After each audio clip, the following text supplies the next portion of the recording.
Hello guys, welcome to today's video, and in today's video we'll be discussing how you can change your HTML element, how you can make them editable right inside the browser. You can achieve something like this. You can also change paragraphs.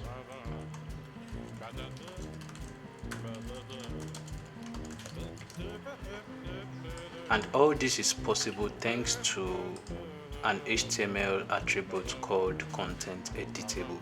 So we'll be looking at that attribute today and how you can use it very effectively.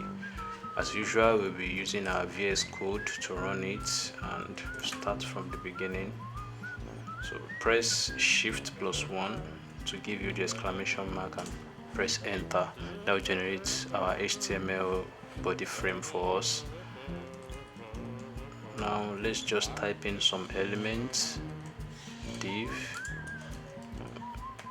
let's include an H1. Let's say happy birthday. Let's include another paragraph element. Let's just say happy birthday to my friend. So let's save our file and run it.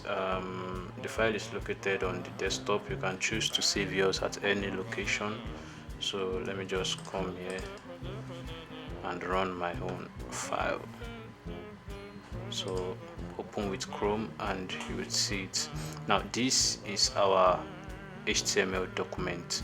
It is displaying what we've typed inside the code editor. Right now it is not editable. If you try to edit it or try to type anything inside, it won't yield any results. So let's go back into our HTML code and include our attribute right inside the h1 tag. Let's just say content editable equals true. Now let's go back into our browser and refresh. Now let's just click here. As you can see, there is now a bounding box around the happy birthday element. So let's just clear it and type another thing else. Good luck to you. It is very editable now. All this is happening because we included the content editable attribute. So we can also include it to this p element. Content editable is equal to true, and let's just press Ctrl S to save. And when we come back to our browser and refresh, you see that the paragraph 2 is also editable. Happy birthday to you, James. So that is the content editable attribute at work for us. And also, to avoid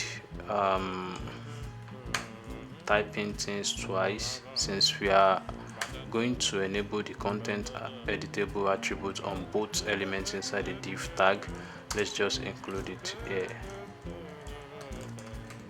True. So setting content editable to true on the parent element automatically makes the child element editable as well. So let's save this and refresh in our browser. As you can see, both elements are now editable. So we can choose to type or include whatever we like to include, and so on and so on. Of course, you might be wondering, there are form elements or input elements that can actually achieve this result. Yes, there are, but you can also choose to use content editable on an HTML tag to achieve the same result. Of course, you have to filter your input before submitting them to the server, and it will all function as normal. So thank you guys, that's all about today's video. See you.